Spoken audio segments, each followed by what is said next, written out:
Welcome, gamers of the Gamer Army.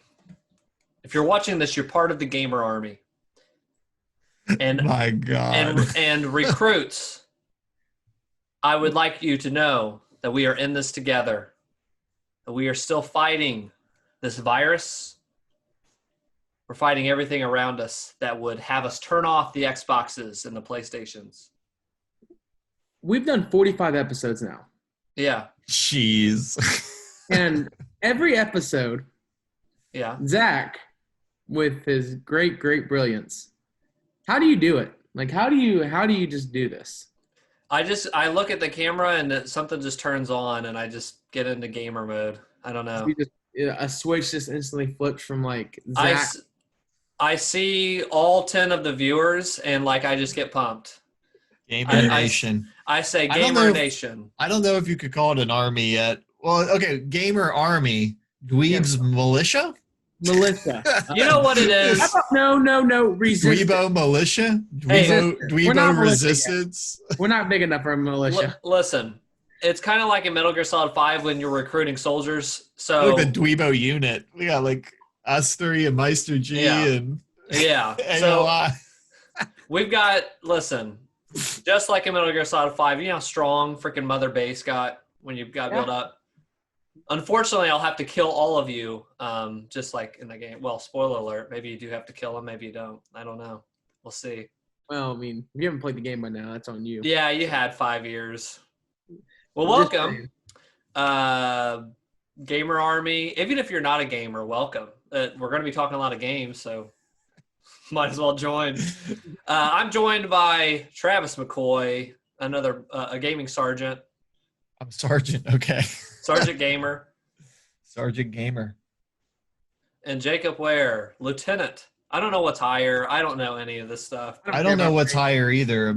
I think a sergeant's below a lieutenant. Above? Sergeant's lieutenant. Yep, and then Zach's the captain. So Private's the bottom, right? Yep. Private will be Kenny. Yeah, Kenny's private. Yeah, Kenny's the private. Definitely. Yeah, so we talk video games, movies, everything. And you know what? I've joked about this before. We even talk plays. I will be talking one play that I saw. You went and saw a play during Corona? Yeah. Wow. Bold. I'll talk more of that later. Stay tuned. Papa John style, stay tuned. So how are you guys doing? So last time we got out in the open. This time we're on a Zoom. What are you guys doing? Are you guys getting outside? You guys how's life? I haven't been outside in a week. So since the last time you came in from that last podcast, you've been inside. They put me back in here and locked the bolt again. Told me I couldn't leave. Well, they don't know this, but the area we currently live in, we're under a four level system. We're at level 3. We're at level 3. Rumor has it we're at level 4. They just haven't announced it yet. I think we're pre-ordering level 4. Yeah. That's kind of what happened.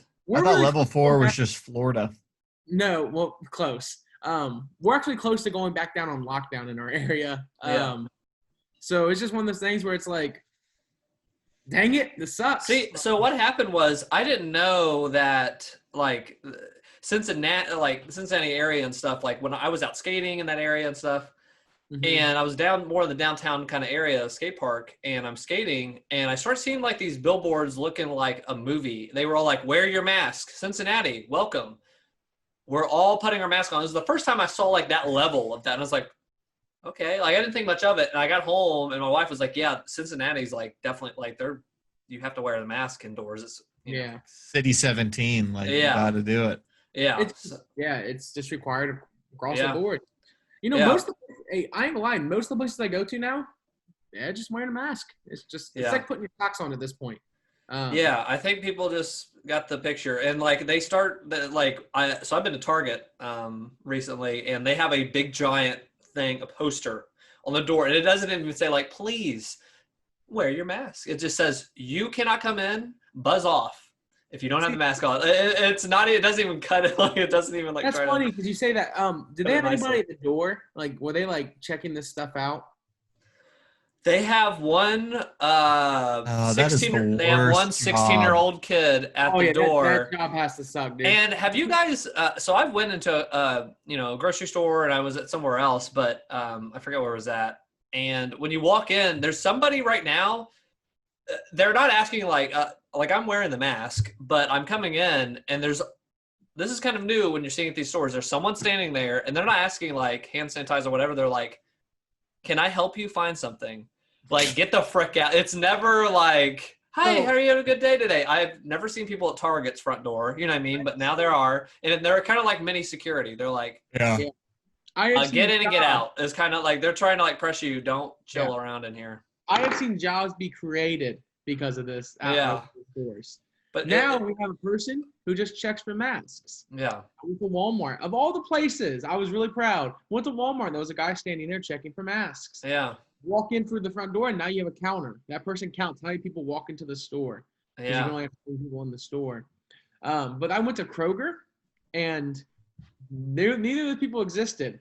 And I promise you, like 50% was wearing masks, the other 50% was not. Yeah. And I was just like, I guess the rules don't exist in Kroger. Like, that's how people it definitely depends. Like Target, Walmart, some of these bigger things, and like Best Buy probably too. I haven't been there since this bigger thing. Oh, Best Buy, 100%. I'm sure they're like, they've got, guns loaded when you come in the door. Like, what do you need? Get in, get the heck out. I went to a smaller place, and like you, Jacob, like it was like 25% were wearing a mask, but then like now at Target, it's 100%. I think it's at the point now where people have to realize like this is past your personal preference. It's over. It just is. And as much as like I'll tell you right now, I don't enjoy it.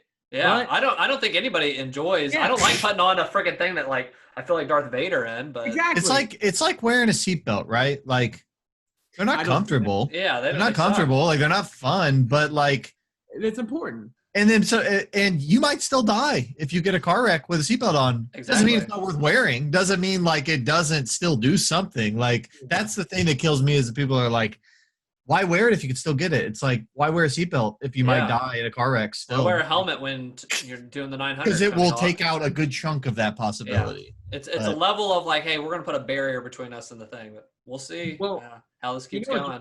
You guys know it's really funny. I know I'm going to jump the gun here. Yeah. But I want to share something because you two probably don't play this game very much.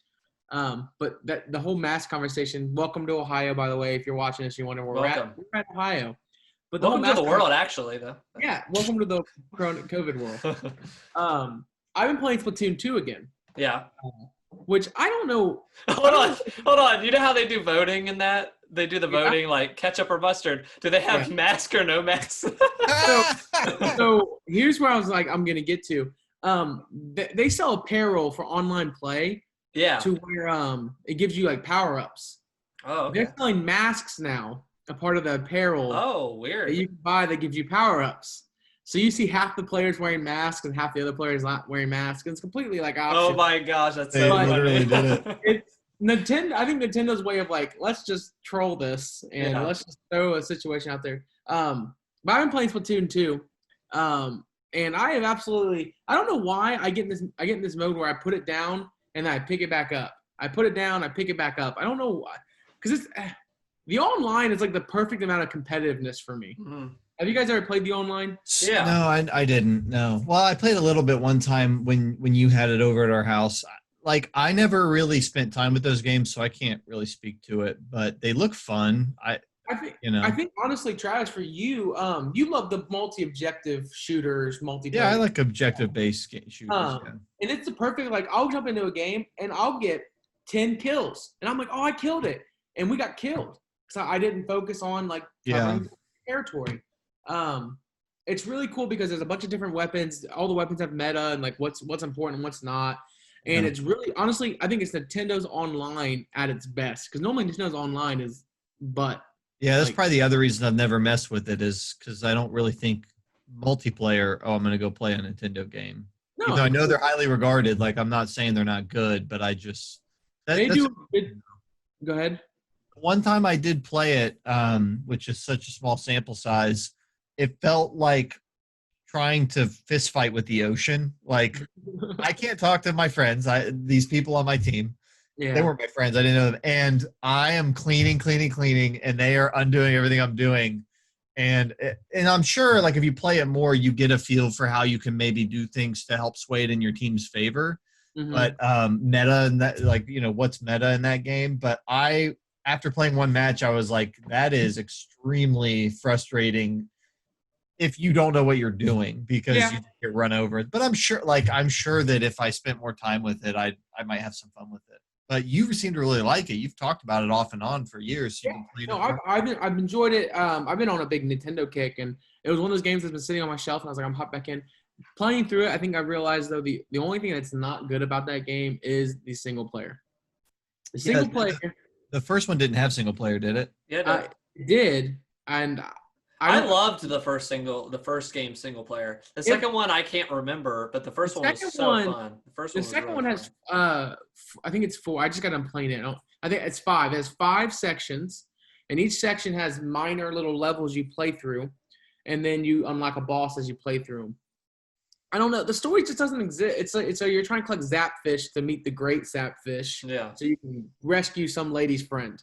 Okay. That's essentially the story in a nutshell. It's more like a training ground for the multiplayer. It really is. 100% more like a training ground. Like, honestly, if you bought the game and you just played it online only, you get your money's worth out of the game. But I definitely do not enjoy the single player at all in Splatoon 2. It's not enjoyable. It's not fun. I don't remember playing the Wii U one. I think I owned it, but I don't remember playing the single player. I loved the Wii U single player, and I liked the multiplayer. Splatoon 2, I had a lot of trouble with the controls. And I think it was before I got the gamepad, the wireless controller. So I was just using the Joy-Cons. I couldn't aim worth a crap. And then they were saying, like, oh, people were like, you're supposed to use the motion controls. They gave you an option to turn that crap off. Yeah, and I tried both ways, and I couldn't figure out either way. So I hate shooters and motion controls. Yeah. See, I'm actually, I'd probably say out of the three of us, I really like gyro control. I have a Steam controller laying around over here. Yeah, I think you're crazy. And I've actually sat down with certain games that aren't twitchy, but are like big targets, and I'll do gyro. I did it a little bit as an experiment with Resident Evil 4. That game is perfect because when you aim, you can't move. So you aim down sights, and you could just kind of do this. Yeah, that could be really good. Shoot. So, like, that's a good game. I played Mass Effect 1 start to finish with gyro controls, and it worked great. That game worked awesome because a lot of that game is pointing and doing commands and stuff. So, but what you do is you have like a pad that you swipe, and then when you hold your finger on the pad, you can change it to gyro. In Breath of the Wild, I did gyro for like the bow and arrow all the time. So, that I'm good with. That I'm okay with. I like it when it's subtly implemented like that. I think I think gyro is underrated. I think it should be brought in more. I agree with Zach in this sense. Is you're moving your character because you have to constantly be moving in Splatoon. Like, you can't just sit there. Gyro's tough when you're moving that's your really character tough. And you're aiming. Also, it's in third person.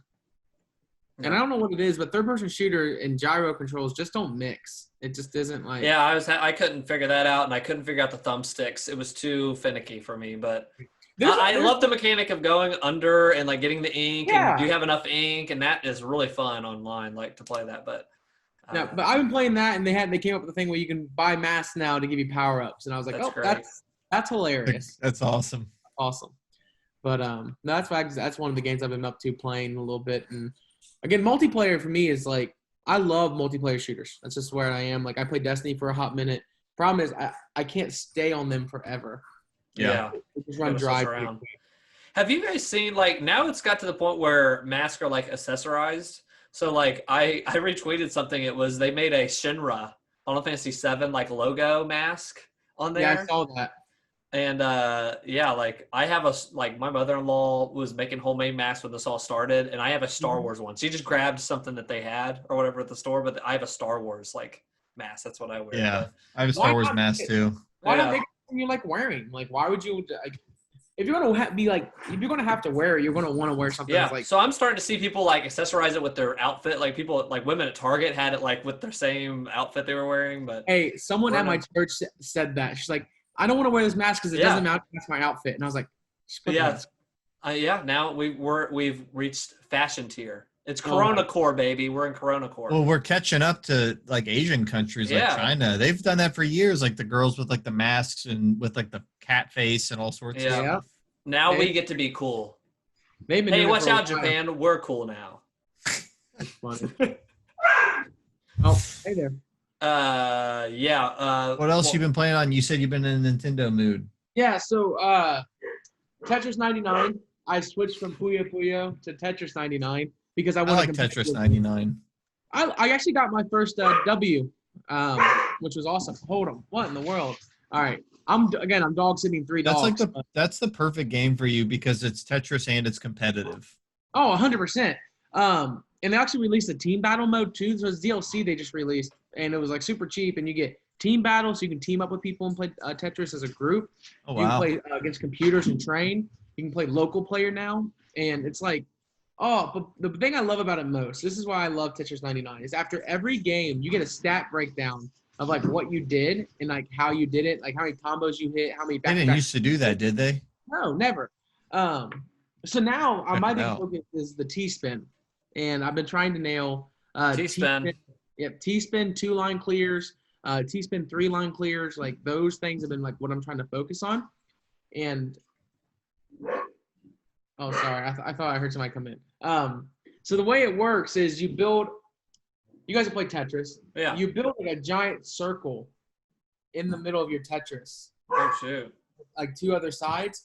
And you try to like rotate the T. Yeah, so they can like go in and then you rotate it real quick, and it'll kind of turn into the next piece. Yeah, and it counts. You get more points for doing that than you do getting a Tetris, because like you think like getting a 4-line clear with Tetris would get you, way more. How do you build that though, and all the chaos of what's going on of that? You just have to use the pieces in the right manner. Like it's honestly, I'm not good at it. I get accidental T spins. Like I cannot build a intentional T-spin. I just can't do it.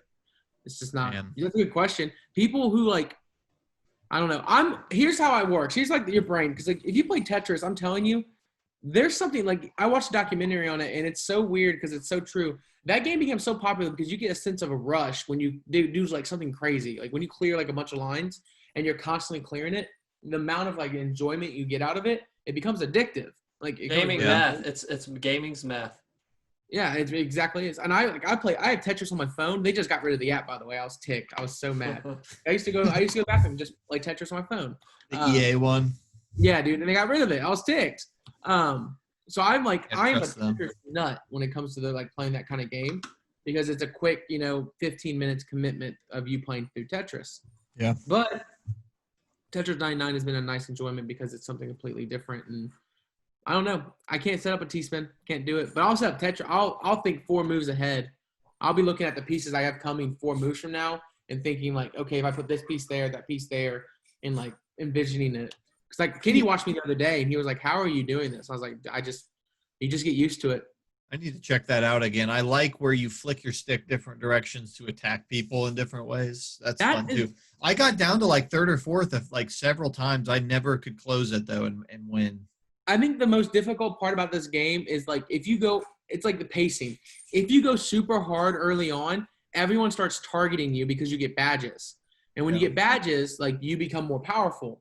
But what ends up happening is people start attacking people who have badges, and next thing you have 20 people attacking you instead of the normal 2, and now you're fending off 20 people instead of actually KOing people. So I think the best strategy for me is I do random damage, and then as it gets past 50 people, I start going for KOs and getting badges. Because if you have no badges towards the end of the game, you're not winning. You can't do anything. You have no shot at winning.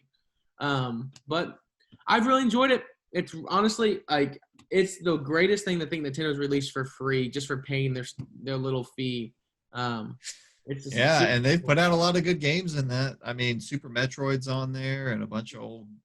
They've fleshed out the classics. The gym. I don't know what it is. It is the gym you get for free. Yeah. And then Luigi's Mansion 3. Yeah, I've been wanting someone to talk about this because none of us got it. So I'm excited to hear what you think about it. Have you played? So has anyone played Luigi's Mansion on GameCube? Yeah, the first and second one. I'm big fans of both of those. So phenomenal games. Like I remember playing Luigi's Mansion on GameCube when it first came out because I think it was a launch title with the GameCube. Yeah, it was launch. And I got that, and I got Melee a couple months later when it came out. And I was like, Luigi, first ever Luigi game. I've always liked Luigi. He was cool, but he was always Mario's brother. Great game. Phenomenal time. It was the perfect amount of like childish scary, but it was kind of somewhat scary. Yeah. This one, they went the complete opposite. And this is why I love Nintendo. They realized that their type of humor and their type of like, how should I say this? Design is never really going to be scary. Like when you play Luigi's Mansion, you're not going to be scared. You're not going to be like anything like that. So they embrace the fact that Luigi is like this coward, like he's just a full-on coward, and they just make jokes around it the whole time.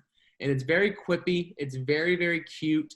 The art design in this game, because like you don't think you can really design ghosts in a way that's like actually like cool looking. Mm-hmm. The ghosts look awesome. They are so cool. Each ghost that you encounter in the boss is unique. How far are you in? So they do it based on, it's a giant tower. Yeah. And elevator. So I'm on level 7. Okay. So I've done 7 lines and it's out of 20. So I'm about almost halfway there through the game. But you're having a good time with it? I am. I know I am. And each level has a different kind of like soundtrack based on it. So it has a different kind of loop of music. Hey, why are we drinking at the same time? I keep drinking at the same time with Travis. Stop that. Stop that. It's crazy. Like watching each other and gosh almighty. We're in sync. Looking at him. We're in sync. I just keep saying it. Sorry. Gosh, that was just crazy. I think it's hilarious. But yeah, next level games. They're the ones that put this one out, and they've done like, you guys played Mario Strikers? Well, didn't they do the second one too on 3DS? They did Dark Moon. They also did the turd Metroid what's it called? Federation Force. Federation Force. Yeah, that was. I think they got handed that polish. I heard that was a classic. Yeah. It was one of their finer games that they did. But I played one of their very first games that they had a hand on. And I don't know, Travis, you ever played these series of games. And it was funny because I was looking into this. I ended up playing NHL Hit Pro on the Xbox. It was off of the Blitz series. Yeah, I never played that. Yeah, it was. So it was like Blitz, but it was hockey. It was hockey. And big guys tackling each other. And I remember playing this and being like, this is the definitive way to play hockey. Like, there's no other way to play hockey. That was the first game they put out. And it was funny because I was looking at their name and I was like, I didn't know they did that. That's so crazy. Cool. I loved that game when I was younger. So it was really cool to be able to link that back. But Luigi's Mansion 3 has been awesome. I don't think it's worth spending the $60 on because there's no like depth to it. Unless you have another person to play with it, and then there's a whole other game you can play with it, like a couch co-op kind of game. Mm-hmm. Other than that, I wouldn't really recommend it for $60. I picked it up for half the price. Yeah, so that's kind of the impression I got. So that's cool. You enjoyed it though. Yeah, definitely right on. But what else have you guys been up to? Zach, what have you been up to? What I've been up to? Last of Us Part 2.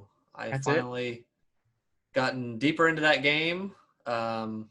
Did we even, was it out the last time we did this podcast? I can't remember. Yeah, I was halfway through it. I was a little bit before where you are last I talked to you when that came out. Okay. I think you were right. I was far enough to know there were things I certifiably could not say on the podcast that had nothing to do with the first hour. Yeah, so I am now deeper into it to the point where, let's just say, our group chat is torn into pieces as we're a little bit divided, a house divided, a country divided.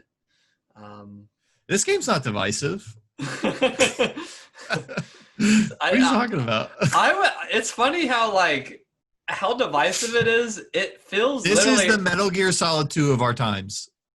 I guess I would say that, yeah, it's probably that. But because then I think back on Metal Gear Solid 5 and I was like, that was divisive in a way that like at least everyone agreed on certain aspects. And it's like, yeah, this is like MGS2 meets Last Jedi. Yeah, basically. I mean, very divisive. So Travis, you had beaten it since. I beat this game like 2 weeks ago. I beat this game a week after our last podcast and we took a week off. So I beat this game for one of us. I've beaten this game, and since then I've beaten 4 other games I have on my list here. So I have been busy. Other people have been busy that we're trying to get through this in our group chat, Kenny and Jacob, whatever. But I got a little farther to a point where I was like, oh, shoot. I thought because I'd played so many Naughty Dog games, I was like just assuming I'm gonna have just a good time. I think they're gonna do some crazy stuff. I'm in for it, and I found myself not liking the game, and I was kind of shocked by that. So we were having a lot of discussions in our group chat. Travis is saying "Stay tuned," Papa John style. He's saying "Stay tuned." I'm getting further. I'm seeing a little bit what he's talking about, but my problems with the game, and I'm not going to spoil anything. Don't worry. People watching, I'm still not spoiling stuff. Spoiler free. Spoiler free. The game, I'm going to get with the good first. This game, undeniably, you cannot fight this. There is no argument. Gameplay wise, has destroyed the first one. It's chopped its head off. Not that the first one's gameplay was bad. I still like, and I'll get into this. Like, I desire to go back and play that first one. I do love that first one's gameplay. This one just takes everything and it just adds that next layer. It's just a better version of that first one. The upgrade system's better. The combat is better. It just, everything flows better than the first one. And I would hope so. It's been 7 years. So that's better. The art design is on its own level, its own different planet versus every other game out right now. Like, you're looking up, there are parts where you're looking up and there's like glass ceilings and they're broken in and there's, growth of like, trees and stuff coming in. I'm looking at this like amazed at the detail, like hyper detail, to the point where I was like, Uncharted 4 shocked me, and this is like over that. You know what I mean? They have beaten Uncharted 4 somehow with that. Loving all that. Love the atmosphere at times and the freaking hold on a second. I'm getting some Zoom stuff. It's popping up. Thank you. Okay. Thank you, Zoom. But the gameplay, like I said, like really loving that. The sounds, I'm playing with headphones, so to the point where I can, and then it gets really dark at night, here, and as it does everywhere, the sun goes down, and I'm freaking spooked. I am so freaking scared at certain moments of this game. I think this game is scarier than the first. This game is absolutely scarier than the first game. Because they introduced certain things that the first one didn't, and it's like, oh, like when you realize what they're doing with the mechanics, you're like, frick me. And I had to like turn the light on, put the speakers on, and then I literally was joking in our group chat, the way I have to play this game is the way I have to play certain scary games. I am yelling. I yell at the game going, I'm yelling, and I just hit the analog stick and I run and I just start shooting everywhere I need to go. There's a section of this game, it becomes Resident Evil. It is so freaking scary. It's so scary. Freaking scary. Because this game was always on the cusp of like not being, I wasn't able to play it. So now it's like, it keeps pressing, it keeps pushing my patience with that. But that's good. Where I am having such a hard time is with story stuff with this game. This game takes a turn, and this, I don't want to spoil stuff, but the game takes a turn to the point that I've never had this in a video game before. What happened was one of the major moments happened in the game about a fourth of the way through. We'll talk about it, Travis, later or whatever, but it happens. It's a pretty significant thing. Talking about the beginning of the game? About a fourth of the way through, there's like a reveal. There's something that they kind of like, oh, okay, like, whatever. And it happens, and I had to go to bed like soon after. And I shut the game, like that moment happened, and I shut the game off. I was in bed for like 20 minutes, and I couldn't go to sleep. I'm sitting there, and I was like, that was a good decision, right? Why'd they do that? I hated that. Why'd they do that? Like, I just was so upset with the decision that they had made, but I don't know what you're talking about. We'll talk about it after. I have no idea. We'll be sure to talk about this afterwards then. But they made the choice, and I was like, I don't think I liked that decision. Character-wise? It didn't fit what the characters would do? It wasn't... It's really hard. Is there any way we can talk about this? Yes. Because with the first game, when they were announcing the second game, my biggest scare with the game, and it got alleviated. They did a good thing at E3 where they talked about hey, we made a significant, we made a decision to make the second one. We're going to do it good, whatever. But my fear was the first one was so good and such a contained thing. Did we need the second one? And after this decision or this thing in the game that they decided to do, I was like, I'm back to that E3 where I was like, did we need this game? So that's where I'm currently actually still at. How I'm feeling about this game is I don't know if we needed it. And I'm kind of like struggling with that still. I'm still struggling with, I'm asking myself constantly, what if I didn't play this game? Like, am I missing something? Is this, I'm liking the gameplay. I'm liking this, but like, was this needed? Did they need to make the second game? So that's where I'm at. That's where stay I'm at. tuned. Wait, stay tuned. I don't know. I don't know if you're talking. Are you talking about one of the flashbacks? Yes, there's a flashback. So, spoiler. Is this what are you talking about in a flashback? A thing? Yes. Okay, stay tuned. I mean, like you're halfway through the second act saying if you don't know if this is worth it, you got to keep going. I feel like you are, but I feel like I'm 20 something hours now. I'm like 20. I beat the game in 23, and when you told me you were at 17, that was a point where I was at 10. So I don't know. You're taking the scenic route, but that's okay. There's nothing wrong with that. Yeah. All I'm saying is character wise, I'm not going to get on a soapbox. We'll talk about it in the review. I had similar moments, not quite on the same level because I don't hold the first game like up as like the Mona Lisa like a lot of people do, but I did really like the ambiguity of the ending of the first one. Yeah. This game, one of the things that it does is it gives you new information about the characters, and then it gives you some more of characters and then it gives you some more, then it gives you some more, and you think you figure out like where they're at even until the last couple hours, and they continue to layer in meaning and new revelations. So I would just say keep struggling with it. That's where you should be, but don't think you know all. Okay. But you're not done with the game, so why would you know all? I'm still playing. It still has like there was a moment the other night I was like I'm invested again because for like 5 hours, 6 hours I was kind of not invested in the game. I was kind of like I'm just get me through this. Like get me through like when is this going to pick up? I don't care about the character that I'm working with right now. That's where my struggle has been is I'm not invested in these characters, so we'll see. But I got reinvested in something they were doing. I thought it was cool, the scenario that they had me going through. I was like, I'm digging this, what they're doing here. So I'll keep playing, but I'm struggling a lot with this game versus all of the other Naughty Dog games I've played, so stay tuned. Finish it and we'll do a review. Yep. But that's Last of Us 2. Yeah, The Last of Us 2, I will say one thing. They said early on it was a game about hate. And then I was watching some with Neil Druckmann, nothing to do with the spoilers or anything. And he said that he really regrets saying that because a lot of people get that first portion of the game with whatever you're doing with Ellie, and they think that's all it's going to be. Yeah. And he's like, when I said that we were in the midst of developing a lot of that part, he said, that is not the message of the game. The message of the game isn't hate.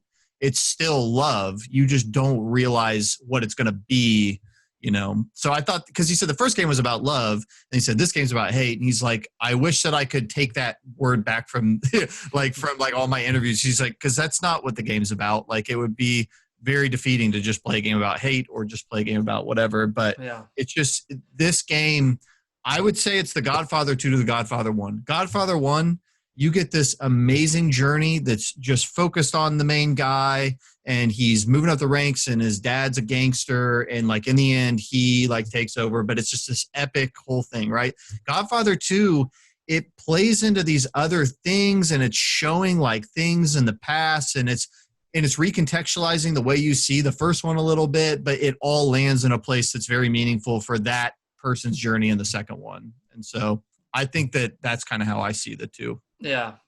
I think it's awesome. Two other quick things. One thing, and I think this just goes into not invested really in the characters, I'm struggling with that, is when something would happen in the first game is like, frick, it was like a bullet hitting me. Like, oh my gosh, like your just heart sinks. This game has that, and then like, it like fades to black or does whatever, and it does this, and I'm like, was I supposed to feel something there? Like I'm struggling. Like I don't feel that like I did with the first game. Like what are they expecting me? Like what was the expectation here? And I was like, am I missing the mark? I don't know. Second thing is season 5 of Lost. Without spoiling that, they go, In 20 years. 2 years ago, 5 months ago, one scene will go. 2 years later, 5 months ago. This game does that so much that I was like, I was literally going buzz on. Like it was like I would do something. It does it at the end of every chapter. You get a flashback. It's very clear when it'll happen. It was doing it so often. I was just like, I don't care. Like it was just popping up, and I was just like, okay, here we go. 2 months, and we're back in something else. It's to the point with how I feel with this game and how they're telling the story. And there are some stuff that's like stacking up, and I get that. To the point though that was like this was happening, and it was going back in time and showing me like a flashback and showing me this that. And they've already announced that they are doing something for HBO. They are doing a Last of Us show. They're doing a series. And as I'm playing this, I was just like, as I said, the gameplay's better, but I was like, if I could have just watched this, maybe I could have just watched this too. The way that they've done these flashbacks and I'm jumping between here and jumping between there. It's like, it feels like this really works out to be, this could be really strong as a TV show, So we'll see what the TV show, but. I think that there's things about the way this game tells its story. I feel like it would have been so much less impactful if I hadn't played it. I genuinely a big thing with this game is empathy, in my opinion. Maybe I have no empathy. And growing empathy for people. Yeah. It definitely. I grow empathy by going through this other part of this journey. Yes. And I don't think if you just did an episode for a person, I would feel that way necessarily. But, I think I'm just meaning that with the way they're like showing the flashbacks and doing this. Like this is a movie. Like this is a straight up like a movie thing they're trying to do or a TV show. Yeah. When you get to the end, and you're a storyteller, I'll be curious how you think they could have done it differently. Because I found myself wondering as I was playing it, like you do a big chunk one way and you do another big chunk another way. I wondered what if you did back and forth, or what if you did this? But when you see the full thing that they do, I really struggle. I was like, I don't know how they could have done it any different. That's what I'm struggling with too, is as I'm playing, I'm like, is this the right way to do this? Like, because at some parts I don't feel like it was. But I need to keep playing. I need to get to the end to see the full picture because I'm kind of zoomed in right now because I only see a little bit of it. So where are you right now? Like chapter wise? Seattle Day blank reprise. I think I could say this without this would not be a spoiler. Everyone can keep listening. I just got somebody a mask, so I felt like so okay, I know where you are, which made me laugh because I was like, "Frick, this game! Like I'm this is what I'm freaking dealing with right now. I'm getting people masks." But I got somebody a mask. That's it. Yeah, I remember that part. Okay. Yeah, that's it for me for games. I'm just trying to get freaking through that. Kind of to jump on that real quick, the reason that is my only game, we had talked a previous podcast, what am I going to do with the Xbox? I want to play some gaming PCs. I broke down, this is why the weird angle is here. I'm recording on my new gaming PC.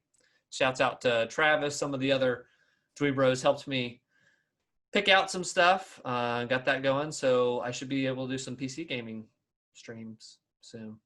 It's pretty awesome. That's going to be fun. Yeah, but I'm excited. Congratulations. So now I know I don't need an Xbox One. I'm not getting the Xbox One. I'm not doing it. Well, I thought it was funny because you were saying, do I get the Xbox? Or Series X. Sorry, I messed up the name. Series X. And I was laughing because I texted you where they said, we're leaving the UI the same. And I was like, then I'm out. That's like the one thing you could do, like to maybe bring bare minimum. It's just, they're on a different path though. They want it to be, I've been playing around on my Xbox a little bit with my wife. We've been playing some Game Pass games, but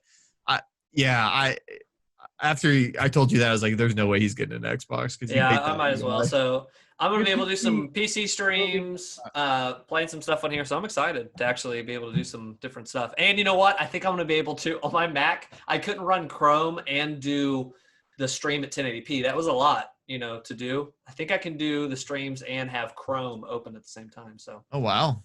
We're moving up. All that exciting times. Yeah. Exciting times. You can definitely run Chrome. Oh, dude, I was doing that streaming. I had another stream pulled up in the background. Dude, you can do whatever you want, man. Yeah. So here I come. I chose no Series X for me. Not getting the Series X. Not getting it.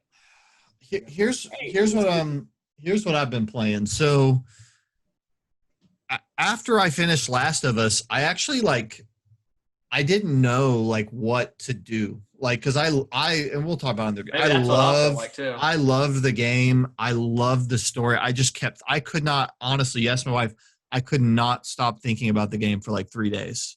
And so what I decided to do, I was like, I got to do something. So I had all these games that I was like halfway through, but I hadn't finished them. And so, and some of them I was really far. So I was like, I know what I'm going to do, because nothing is going to live up story wise or polish wise, so I'm just going to jump into some other stuff and finish it off. So I jumped into Red Dead 2, which the only thing I had left was the epilogue of that game. Jacob, did you ever finish that game? No. Are you weird about spoilers with that game, or do you care? Dude, I'm the least. I won't talk about the ending of the game. Well, I might a little bit. Yeah, don't do. Here's what happens with Red Dead. I play it in like 3 to 4 hour chunks when I get bored. So, okay, I'll beat it in 2 years. So here's what I'll say. So the epilogue of that game. Did you play Red Dead 1, Jacob? Yeah, okay, so did you beat it? You know, at the end you play as the son, right? Yeah. So this game, I won't even say why or what. Obviously, they're going to keep it the same as the series. In the end game, you play as a different person. Like, you get to play as somebody else, okay? Mm-hmm.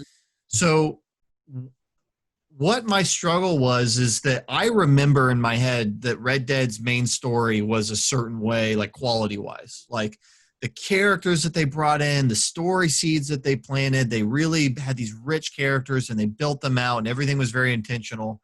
And so I picked this epilogue up, and you're running around as this character and his wife and his son, and you're like on a farm. And I was like, okay, cool. It's going to be more like kind of down to earth, but like they just kind of kept bringing in these random people, and you're like building a fence. And then like they had a different vibe about it, and that was fine. But it just kind of felt like they couldn't decide if they wanted to do like a 2-hour thing or if they wanted to do like a 15-hour DLC. And they landed somewhere in the middle, and it was really awkward to me. And I felt like thematically it did not live up to the main game. Like the themes of the main game are like Arthur and his redemption and all of this stuff. And then the theme of the epilogue was settling down, but not really. Like trying to start a family, but not really. And, you know, leaving behind your outlaw ways, but not really. And like the pacing of it is really weird. It's cool. They open like up a new area of the map, and you do get some nice character moments with the guy that you play as. But ultimately, I felt like it fell kind of flat. There's a really cool country song that comes out of it. That's great. Hit my hammer on my nail or something, and you're doing something that's really memorable. But yeah, like I played it. It was like 7 or 8 hours, and especially after coming off of the God tier level gameplay that Last of Us has, Red Dead is a slog to play. That game is you gotta be it's rough to play coming off of Last of Us. But I did it and I had fun. But I would say I mean I could have almost not had the epilogue, or it felt like maybe it would have been its own DLC and they would have built it out more and really have a story. But just like there's a little bit of story related to the main campaign, and then there's a lot of nothing. And then the very last mission, they bring back a guy from the main campaign, and it's, let's go kill him and all this stuff. And I'm like, you had the last 8 hours of my time. You could have planted seeds like, oh, we hear this guy's out this way, and you go and you try to find it. But like they mentioned him one time, I think he's out there. And then 6 hours later, I found him. Let's go. And you just got done telling your wife that you're done, and now you're going. And she's like, don't go. You promised. He's like, screw you, woman. Sit down. And then you come back and she's fine with it. And then you go, I'm going to say this. I don't care. You go out there with 3 people. All 3 people get mortally wounded, shot, stabbed, laying on the ground like they're going to die. And then they all go down the mountain and they go home and they're fine. Like they set up the stakes in the main game of like things matter. You don't just get away with jack shit. Like if you go out and do something stupid, somebody might die. And then the ending of this game is literally 4 people going up to a mountain, and all 4 of them get brutally wounded, like stabbed in the heart, and they all get to come home and have the cookout at the end of the day. It's like, I don't even know what the game's stakes are anymore. Like I don't know what's going on with these characters. I like them, but it was fine. I don't know. It was fine. It just felt like an afterthought. So yeah, my expectation was I was like, oh, it's a cool little extra thing, and I see all of what you're saying. That's definitely valid.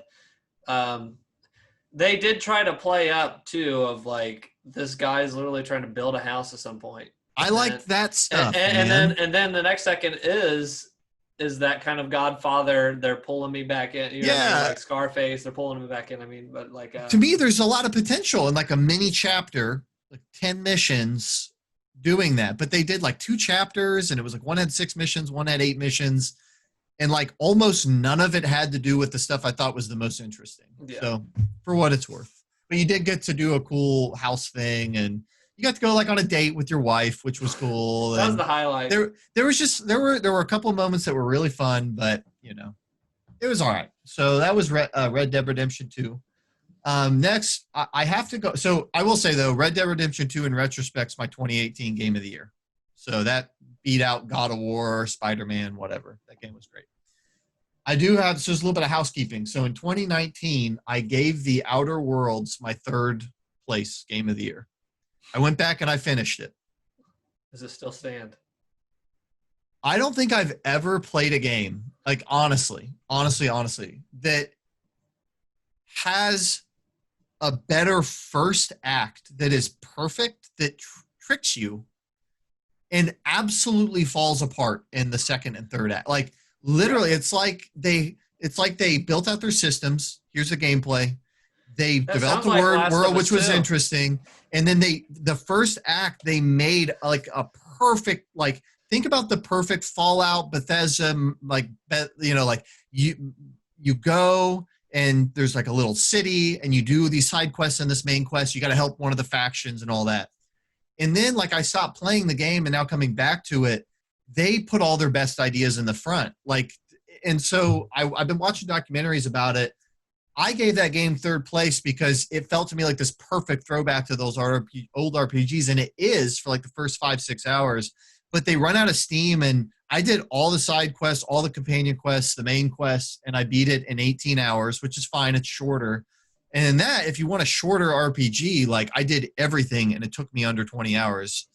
You could have done that instead of playing The Last of Us, Zach. But I will say, in retrospect, I feel like I wanted that game to be something that it wasn't. So I'm moving that off of my top 3 of 2019. I did like it overall, but overall I give it like a you can play it. If you like RPGs and you're nostalgic for those kinds of RPGs, go play it. But it was a 3 out of 5 game with a 5 out of 5 opening. And yeah, I'll be excited if they do more of them. But it was interesting finishing. There's literally a part in this game you can see the seams where and I watched the documentary and they even said on NoClip, they're like, we cut out like probably 20 hours of story that we didn't have the time to make.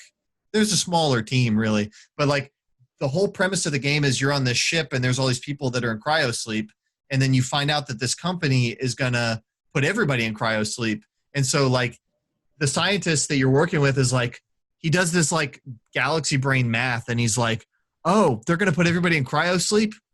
Well, the ship you came from, they're going to kill all those people. You got to go save the people on the ship. It like doesn't make any sense, but like they cut out like 2 planets and they're like, oh, you learned this? It doesn't relate, but go here because if you don't, they're going to kill everybody. And you can literally hear it in their voice that it doesn't match. And they told them when they were doing the voice dubbing, they're like, all that's gone. Oh, all that's gone. So go there. So it's fine. I mean, it's a cool game, but it is a Game Pass game through and through. Play it for free or for $1. Just play the first act and quit. But all that to say, yeah, honestly, it is worth playing just the first act on Game Pass. And then make your own credits. Go onto YouTube and put in credits.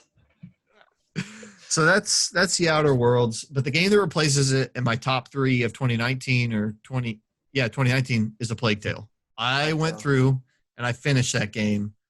That game's awesome. Like, if you're one of those people that didn't like Last of Us 2, you're bummed about it, you're all upset, go play Plague Tale.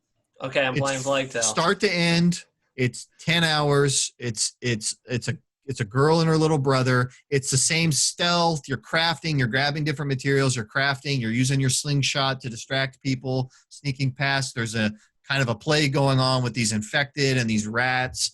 And it's got a good story, and they're trying to use the boy. It really is like Last of Us meets like The Witcher type setting in like the 1600s France. Cool. So it's a really cool game. It's got a great story. It has a really cool mechanic where you use light to like move these rats around, and throughout the game they're constantly giving you new tools. So it's got a lot of environmental puzzles to it. So I really love the game. It had a really good story, and it had well-written kids, which is a really hard thing to do. But when I first saw this game, I thought it'll just be the girl and her brother like the whole way, and maybe you get separated, but it'll be kind of like a solemn. This game is almost like the Goonies. Like you go around and then you meet a kid, and then that kid joins you, and then you meet a brother and a sister, and then you meet another kid whose dad was like a blacksmith and he gets killed. And so you build out like this party of like kids that are good at all these different things. Like one can lockpick, and one is an alchemist, and one's like he creates like he's a I don't know, a bladesmith. I don't know what you call it. And like you go to this castle and you clean all the rats out of this castle, and you have the castle together. It's like your home base. And it had like a lot of charm to it, and the kids were really well written. So I give that one 2 thumbs up. That one was rad. It was fun. And then the last game I'm playing right now, I'm not done with it yet, is Evil Within 2. So Evil Within 2 is a survival horror game that was put out like 2 years ago, I think. And it is like Twin Peaks meets The Matrix meets Resident Evil. Like you're in a small town, and like the town like breaks apart, and is like parts of it are floating up in the air, and it's like Resident Evil where it's like really, really small scale, like 4 or 5 city blocks. Is it scary? Oh, it's scary, but it's cool. Like it's so cool. Like I didn't even play the first one. I had no interest in the first one. I just jumped in with this one, and people said you can just jump in with this one. All you need to know about the first one is that the guy's wife and daughter died. That's all you need to know. Spoiler. And so you are playing it, and you're like going through this like city, and there's like this sadistic murderer in this Matrix with you, and he's like a photographer, and he like takes pictures of people as they die, and he's leaving it all over the town, and you're like investigating. I highly recommend it. I will put a jump scare trigger warning of there are jump scares in this game, but I think that they're worth it because the story and the atmosphere are so good. But I wanted to play something like that after finishing Last of Us because it kind of put me in a spooky mood. But I'm probably 2/3 of the way through that game, and first couple areas are really open, and then it gets real linear, and so I'm where it's getting more linear. But it is gameplay-wise, it is discount Last of Us. You can throw bottles and crouch. None of it works as good as Last of Us, so don't go in expecting it to be that good, but that is the way the gameplay is set up. They've got some cool like weapons and stuff that you find. But yeah, it's a fun game. I've never been really a survival horror guy, but I'm having fun with it. Yeah, that one sounds like one I might want to check out. Cool. Well, yep. The only other thing I would mention is, and I don't know if you guys have ever played these, but I played a couple games on Xbox Game Pass. One of them is Perfect Dark, the original Perfect Dark. You guys ever play that game? I tried to play that recently on the 360s when they remastered it. I felt like that was unplayable. I felt like the ship itself.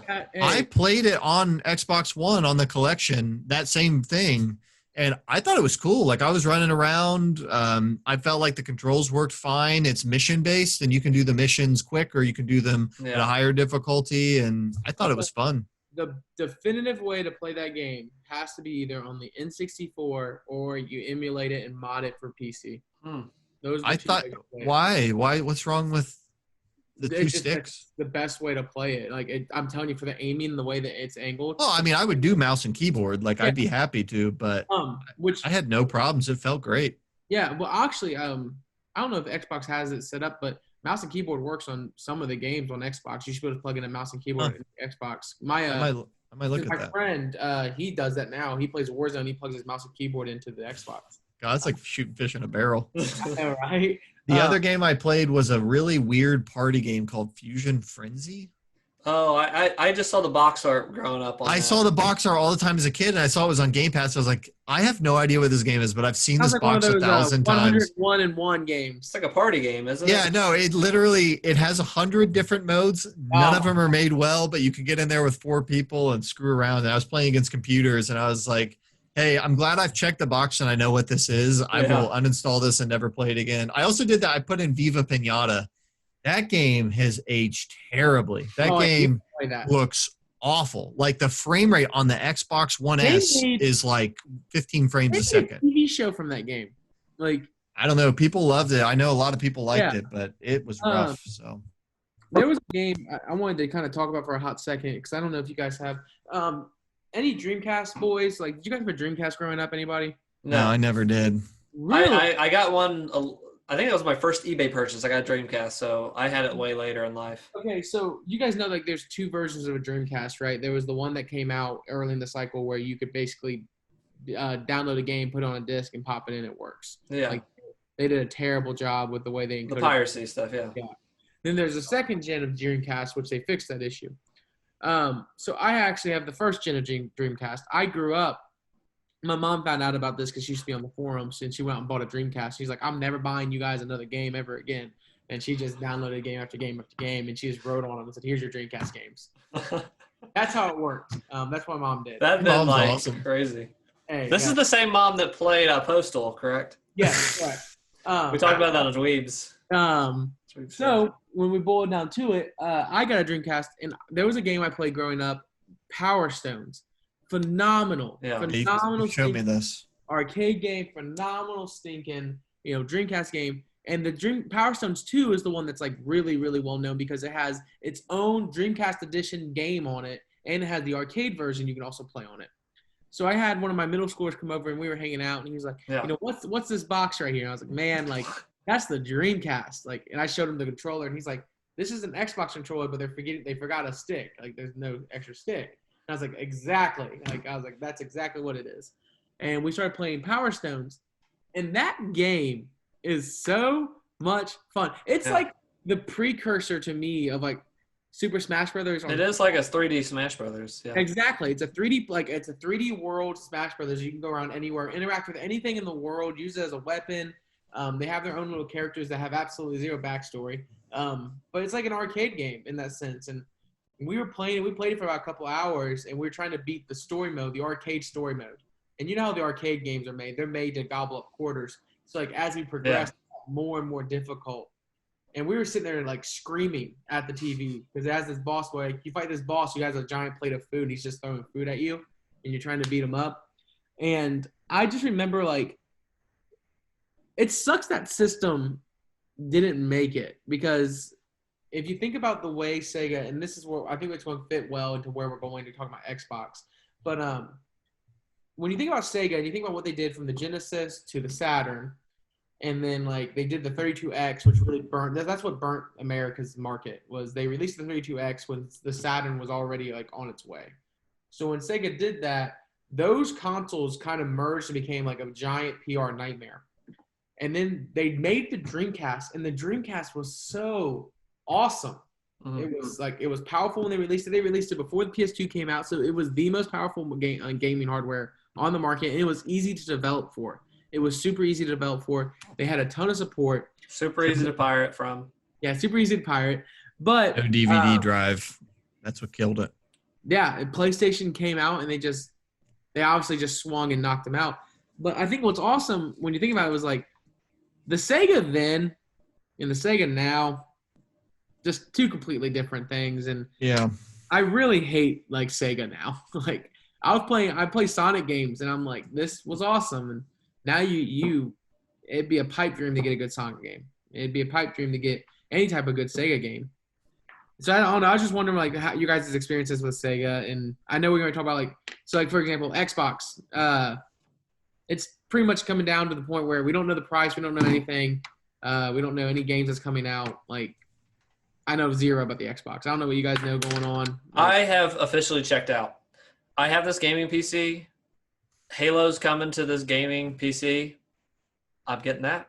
Yeah, I'll just do that. I only care to the extent that we learn about games, and I have very tempered expectations. Yeah, I mean, I'll play Halo if it ends up being good. I'll play whatever because it sounds like they keep making it for PC and Xbox. I'll just play good games. I kind of don't care about anything else about the Xbox now. And I have Game Pass, so if something I like comes to game, I just saw Yakuza Kiwami 2. So now Kiwami 1, Kiwami 2, and Yakuza 0 are all on Game Pass. So like I look for that kind of stuff, but like I have very low expectations. I'd like to see Obsidian do another RPG. It'd be cool to see it maybe in Outer Worlds 2 where they really build out all the way. I know did the first one, but so Xbox currently has 15 gaming studios under their belt. But they're not, yeah, I know, but have you gone through and really looked at them? Yeah, they're absolutely like nobodies. Like I don't. Yeah, and I don't mean to be mean. Like, no, I understand. I just like out of all of them, I think there's only 3 that stick out, which is actually 4. You have 343. You have Rare. So if we're gonna do this, let's do it. Hold on, Xbox Game Studios. I'm trying to think. There's the Minecraft one, Mojang. Yeah. And then Obsidian, which Obsidian. So here's the problem. I don't even think it's. I think they can actually do some good stuff this generation. I think they might with 15. It just won't be ready now. Yeah, one of those have got to be golden out at 15. I hope somebody they build up a team that's like, hey, let's figure this out. My problem is now we've got Nintendo rock solid. They have games you're gonna buy the console for. Boom. Sony, I'm playing this. I'm paying $1,000, $1,500. I don't care how much this freaking PlayStation 5 is. I'm day one. Because they have some juggernauts when it comes to game studios. I know what exclusives are coming. I'm getting a freaking PlayStation 5. But the Xbox, I got my gaming PC now. I'll play what's coming to it, and they're not really. And I think even me talking right now, it's like I'm not really bashing on them. Like I'll play it, and they're kind of opening up the floodgates for me to do that.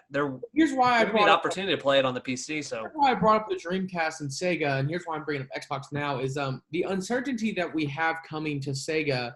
In the sense of video games, I can't name other than Halo another game that I'm like, what, you have shown nothing. Yeah. I think Rare showed a game in November that I haven't heard anything about called Everwild. I had never heard of that, but then I saw a little trailer. I was like, oh, that looked cool, but I did not see them announce anything about it. And we're about to be a year in, and it's supposed to be coming out for the Xbox, and it's like, what's going on? So here's the thing, right? So their developers are really in 3 categories, right? So you've got your people that are fully huge teams. They've shipped a lot of games, but they only let them make one thing. That would be 343, only let them make Halo.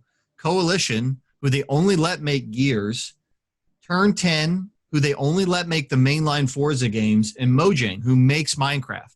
Yep. So that's where your depth is. Like from a leadership perspective, those are the studios where you have hundreds of people employed who have shipped a dozen games, and you're limiting them to just those IP, right?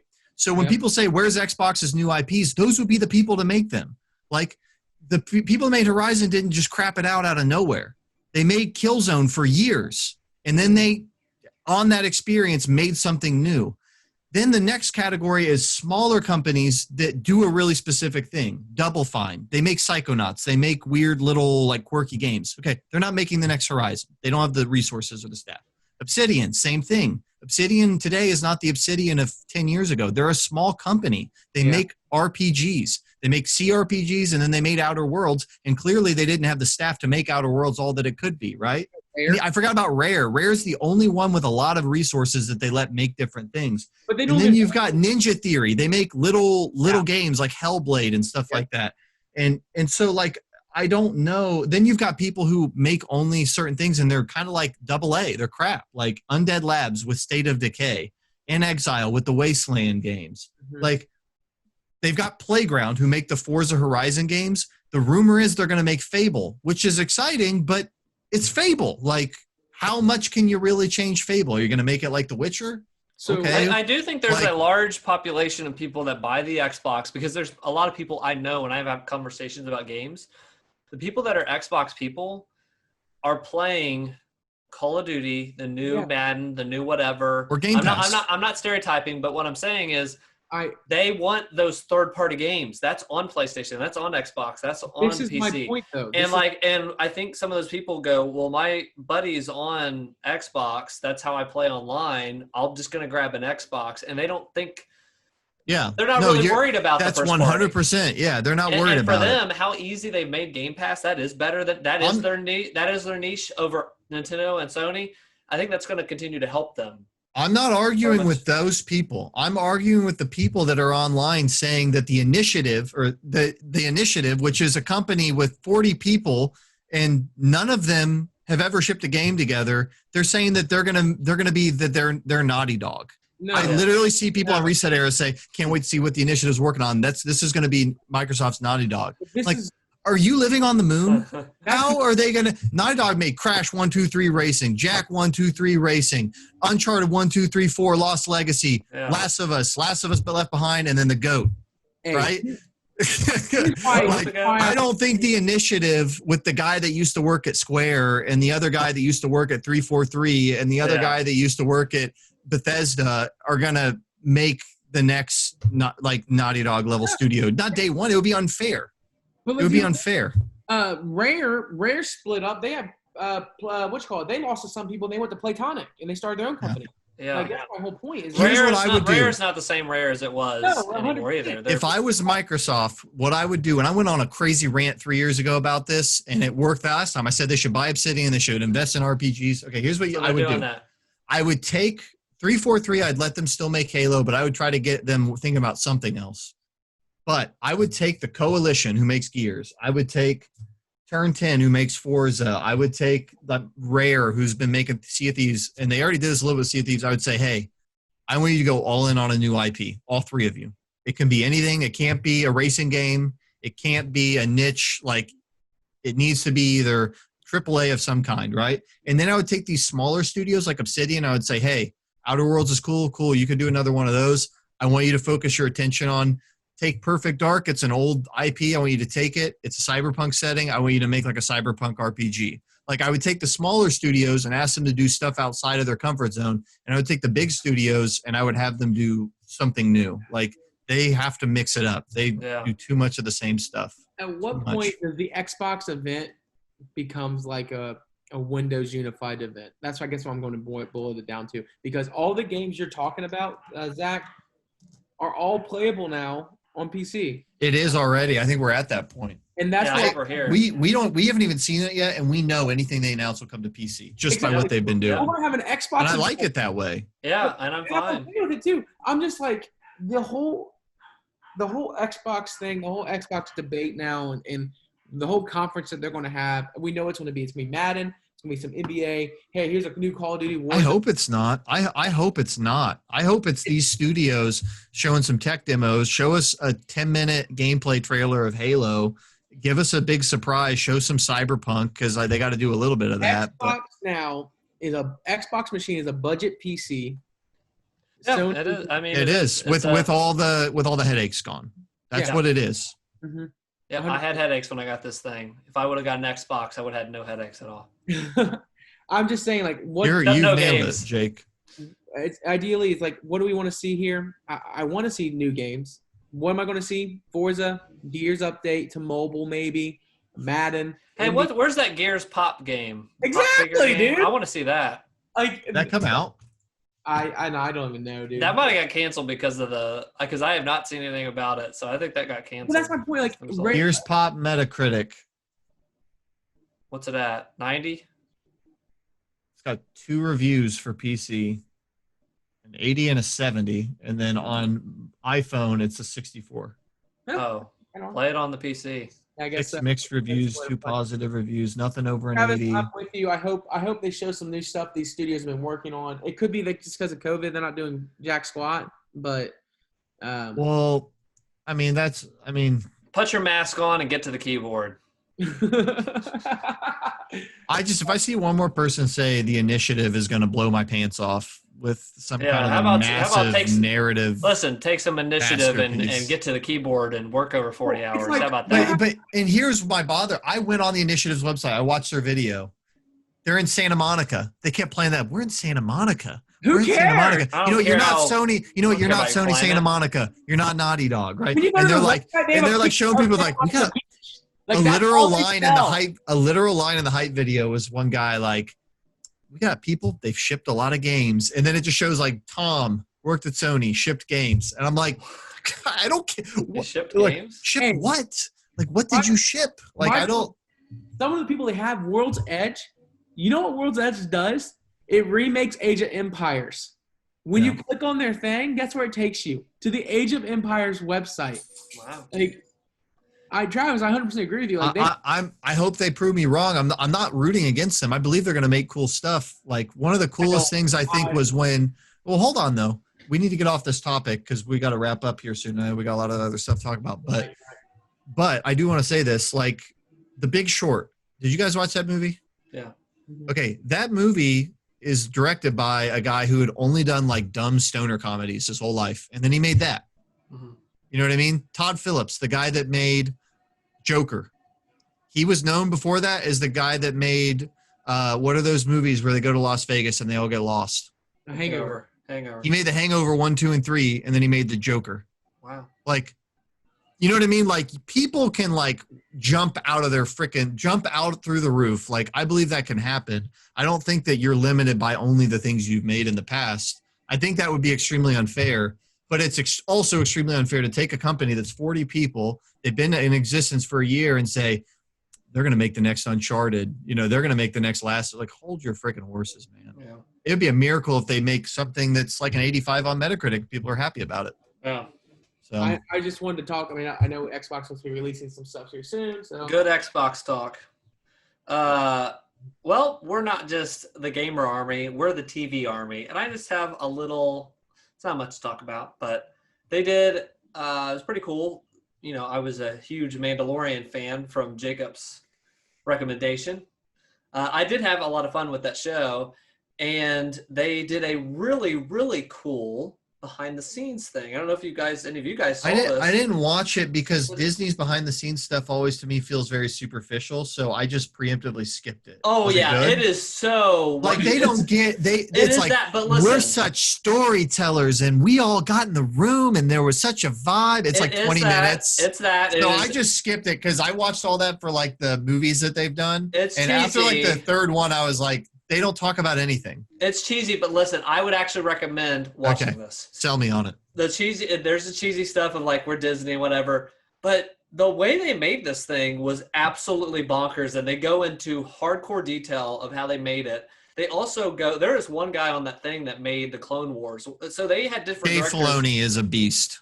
Yeah, the guy with the cowboy hat. Yeah, He's always wearing a cowboy hat. He's the guy people say should be running Lucasfilm. Absolutely, because Kathleen Kennedy runs it, and people have been saying for years he should be running it. Get him running it because rumor is he might get more involved in the movies. He is like the encyclopedia of Star Wars. He's George Lucas's right-hand man. Yeah, he was because he worked on the Clone Wars. He was an animator, and they said, "Let's have you go on and direct live action." I think it was the first thing he did live action. It was the first thing ever. But there's a funny part.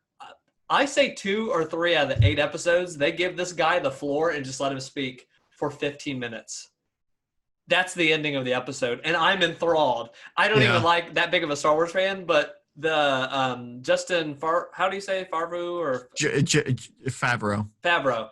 So he's on the round table. There's like it mixes with round table with showing the behind the scenes and showing them on set how they're doing the stuff, and they do the round table discussion with all these directors that were on each episode. There's the different directors for all these episodes, and they give that guy the floor at one of the point, and for 15 minutes he just talks. Well, if we look at the Sith and we look at the Jedi, and he explains it in such a way that I'm like, dude, I am like a pretty cool Star Wars fan, but like that made me into like a hyper Star Wars fan. But he's awesome. He's very special, like guy to get involved in that stuff. But on top of that, they show like how they used, and I had heard about this, but to see it in the video, like they used the Oculus to kind of see the scene before it happened. And Peter Jackson did that on Fellowship of the Ring. He wore VR goggles and walked around the set with the camera. Did you ever see that? Yeah, I sent that to you one time, like in 2001, dude. Wow. But they showed how they also showed how cool freaking George Lucas was. He gets a lot of bad rap sometimes, but he was saying like when they were trying to do, you know, the prequel trilogy, he was like, you're going to be able to do this and walk around the set. Like, people didn't know what he was talking about. And then when he came on the set there, he's like, yeah, that's what I was talking about. Like, they showed these giant VR, like, they're instead of green screens, they're video screens. And they're VR, like, the camera's hooked into a VR, like, it's all game development, Unity, and Unreal Engine. It's all that. That's the whole show is Unreal Engine and stuff. And when they move the camera, the background moves in, like, parallax. So, like, if you have, like, a tree up here, like a close road, and you're riding past, like, it shows in parallax, like, if you were actually there. I'll have to watch this. Definitely watch that. It goes into depth of that stuff. Unbelievable. Is the point where I was like, this is the next level of filmmaking. Like we've reached. Well, they said that the stuff that they learned on that show, they're going to start using in other stuff. Oh yeah, they should, because it looks way better than green screen. It also gives. I always go back to in The Hobbit behind the scenes. The guy who played Gandalf. There's a shot when he like literally almost breaks down and cries because he's sitting on a green box next to green walls. He's like, I didn't do this. Like I didn't become an actor to look at an effing green screen, buzz off. And he get like, it's emotionally sad.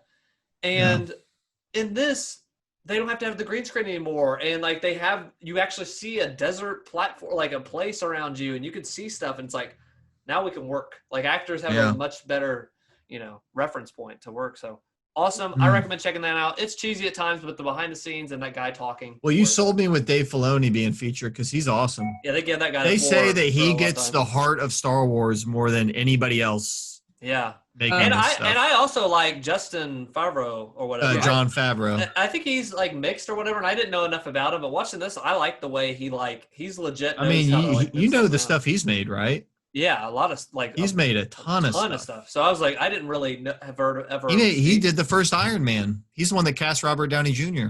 I've never heard him speak, but that guy's intelligent. That guy knows what's going on. Real quick, let's. I watched the show, but I'm not going to talk about it because I actually wanted to talk about something else. Me and Travis made a bet.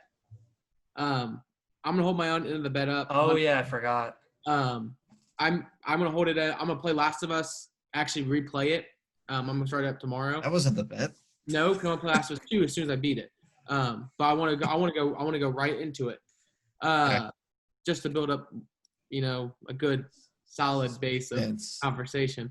But for you, Travis, you've been watching The Leftovers.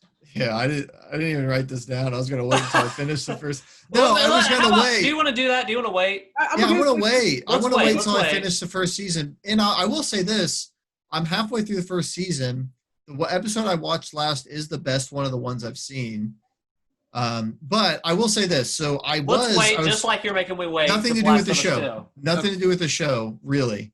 I was scrolling through and I saw Damon Lindelof did an interview. And Damon Lindelof, he did Lost, all 6 seasons of Lost. He did, Leftovers. He did Star Trek, the movie. He did Prometheus, which I really like. He did Watchmen. And so I like Damon Lindelof. And I was like, I'm going to throw this interview on because they were talking through like his whole career. And it was cool because when they got to the Leftovers, they asked him about that. And he says in that thing, and I watched it, he's like, making season 1 of that show was really difficult for me because I was splitting my time between the show and I was working on a horror movie, World War Z. And he's like, so one, it was weird because those were 2 very different projects, but also it was weird because normally on my shows, like I have the creative vision. Mm-hmm. He's like, with this show, I had the guy that wrote the books partner with me. And so the goal was that we would push each other because we saw it differently, but that something good would come out of that. He's like, but because I was splitting my time, I was coming to the table with scraps. And he says that it wasn't until towards, I guess there's an episode, I didn't really listen to what he said, but towards the end of season 1, I guess there's an episode that really captures lightning in a bottle and it's really good. And maybe you know what he's talking about, maybe you don't. He's like, but when they did that episode, he said they all stopped and they're like, we realized this is what this show is supposed to be. Yep. And they took it in another direction. So that sold me to keep watching. I still stand by the beginning of the show has been extremely rough, but I like Damon Lindelof a lot. All those other things I just mentioned are things I like. I love Prometheus. I love Lost. I haven't seen Watchmen, but I'm totally sold on that. I'll watch that. But okay, it was table scraps. He was just doing what he had to do to get through it. Okay, cool. I'll keep watching. Cool. Yeah, I'm halfway through season 1. I was just curious. I didn't mean to make a check-in if you wasn't planning on it. I'll wait till I'm done with season 1. We'll do a season-by-season recap. Cool. I'll be done with season 1 by next time. And then I just want a real quick lightning round. Some movies I watched. Twister. I saw it as a kid. Coming back to it, 2 hilarious things. One, this is the jaws of tornadoes. There's tornadoes every 5 seconds in this film. Yeah. They're unending. There's so many tornadoes. They're massive. And number 2 is the effects at the time were just really impressive. Like looking with the lens of being out in '96, I think this came out. That's impressive. But yeah, the big movie. thing being that there were so many tornadoes. There's a hilarious part where my wife, we were watching, she was like, they were at the drive-in. It was after 18 tornadoes had been that day and like tore up the whole town. It's like, does no one like care? And then sure enough, a tornado comes through the drive-in. Weren't they watching The Shining? Shining, yeah. I love that movie, man. It just made me want to go chase tornadoes when I was a kid. It's a silly time. So I haven't seen it as an adult, but we had a silly time, and there's some silliness in that movie. So that was it. I watched. Listen, I want to talk about the play. I always joke we watched the play. I watched Hamilton. The play went on to Disney Plus. It's about Andrew Jackson. Andrew Hamilton. Andrew Hamilton. I watched Jackson. The play. Jackson. It's about Andrew Jackson. Anyways. The show is called Hamilton. I watched Hamilton. It's about Andrew Hamilton. There we go. And I really enjoyed it. It is a good time. It is basically told in like raps and like kind of songs or whatever about this guy's life. I thought it was really entertaining. It's like 2.5 hours, and I had a freaking great time. I feel like plays and like musicals are the one thing that is still very driven by class in our world. Yeah. Me and the richest guy in the world can both buy Last of Us day one. Me and anybody else can go watch Star Wars the day it comes out. Or rich, whatever. You gotta have a computer, get the pre-order tickets, whatever. Musicals are impossible to get, and people could not get tickets to this show for years. Yeah. Like and now with COVID, like, so I don't know what it's about, but it's such a big part of pop culture that you get to see it or you don't. I've always thought that's weird about musicals. And so this is the original cast, right? Like they filmed the original cast. So it's a performance of them. It's from 2016. It's a performance they filmed in 2016. And I guess it in front of a crowd? Yes. So they probably filmed it not knowing when they would release it. Yes. They would release it at a certain time. Well, I think they had a plan, and then all this COVID stuff happened, and they said, let's release it a year earlier or release it. Because they said the reason they even released it or filmed it, they wanted to film it with the original cast. Yeah, because once those people are gone, they're gone. Yeah, they're gone. So they were going to wait a little bit till they switched cast members, but the COVID stuff happened. They were like, let's release it early on Disney Plus. Really good time. It's 2.5 hours. I think it's pretty long, but I love the songs. I've been singing them. Just they get stuck in your head and stuff. But it's good. Like a kind of a once school and all that stuff comes back, they're just going to put this on for kids. They're going to will out the TV into the elementary school. It'll be the new Remember the Titans. Yeah, but it's a good history, like kind of lesson stuff. And I love how they can condense these stories, and there's funny parts in it, and good acting and all that stuff. Good time. Lastly, multiple podcasts I've been talking about Dirty Harry, the Dirty Harry quintology. Well, guess what? It's over. I finally watched the last one. It's called The Deadpool, not Deadpool. I saw that over there. I thought it was Deadpool. No. The Deadpool? Deadpool is what it's called. What a stupid name. And for a movie. This movie is so shockingly bad, I nearly paused it. I nearly paused it to check if I was watching the right movie. I did not know I was watching, like, I didn't feel like I was watching Dirty Harry anymore. And you've seen Pee-wee's Big Adventure. Yes, I think Pee-wee's is worse, but this is so disappointing on a scale of I'm putting myself in the seat of like a guy that watched the first Dirty. Watched the Dirty Harry. It's like, I can't wait to see how this final one with Clint Eastwood's going to end up. And it is the most. That first movie and the second movies are dark and they're grim and they're like, he's got the gun out and he's shooting whatever. This one is so 80s and so like, and he puts out his gun. It's like, this is 80. It's made in 88. And like, he's putting out his gun, he's shooting, and the guy goes, oh, and it's so cheesy and 80s like way. And like, that's what these movies had always avoided kind of was like being that level of cheesy. But one thing I want to talk about. So I'm seeing all this cheesiness. I'm like already like, what's happened? This is the final one. Okay. It cuts. And Jim Carrey is sitting in front of this like Exorcist like music video with this lady in the bed. I didn't know Jim Carrey I was like, is this Jim Carrey? And for 4 minutes of this film, he is singing and dancing. Jim Carrey is like singing and has a singing thing and goes up to the camera and it is all goofy and is singing this thing and he's a punk. And it goes for 4 minutes. That's when I paused. I was like, I looked up. I was like, is that Jim Carrey? Okay, we're doing a dance thing. And then Liam Neeson is the director of this music video thing, and he is in this movie as well with Jim Carrey. How bizarre. And he's directing this music video artist. Like the 70s, the 80s, and the 90s all ran into each other. Oh, God. So, yeah, I'm 3/4 of the way through. I didn't even finish it, and I don't know if I'm going to. It is such a dog turd.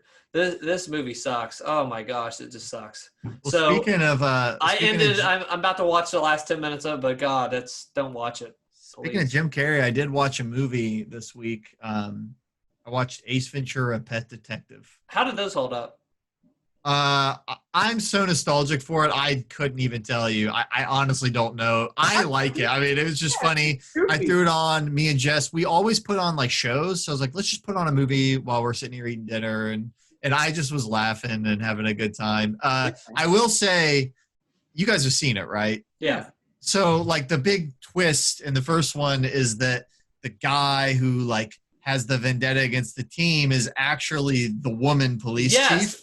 I recently watched that like 2 years ago, and I was like, whoa, you can't do that now. So there's pretty much all of that can't fly these days. Like, it's over. Because not only is that the case, but she kisses all the guys, and then they're all spitting and brushing their teeth, and he like lights a trash can on fire and is like so upset that he kissed a man or a woman, but used to be, and he is just like, they play it up so much that she's like, it goes on for 10 minutes for that. There's a whole like gender reveal scene where he's taking off her pants and then he takes off her panties and they still don't see it. And then he turns her around. And so you ask, how does it hold up? It's still funny. Can't fly these days. Like they could not get away with almost any of what the core reveal of that movie is. I remember that. But it is funny, and I miss this. I feel like there has to be such a sense of realism nowadays with comedies because we're in like a more modern day where like comedies are very influenced nowadays by like Judd Apatow, like 40-Year-Old Virgin. Like that set the template for what you can do in a comedy and what you can't. In this movie, it's so light. I find myself missing like it sounds stupid, but one of the scenes is this guy, jumps off the balcony, but really he was thrown off.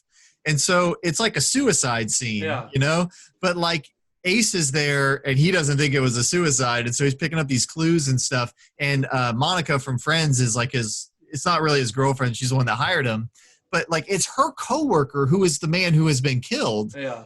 But like, he's like, oh, and he's like being crazy on this crime scene and basically like revealing that like that it's not the way that the police are saying. And the girl who plays Monica from Friends, she's kind of like laughing. You can tell she's like impressed by him.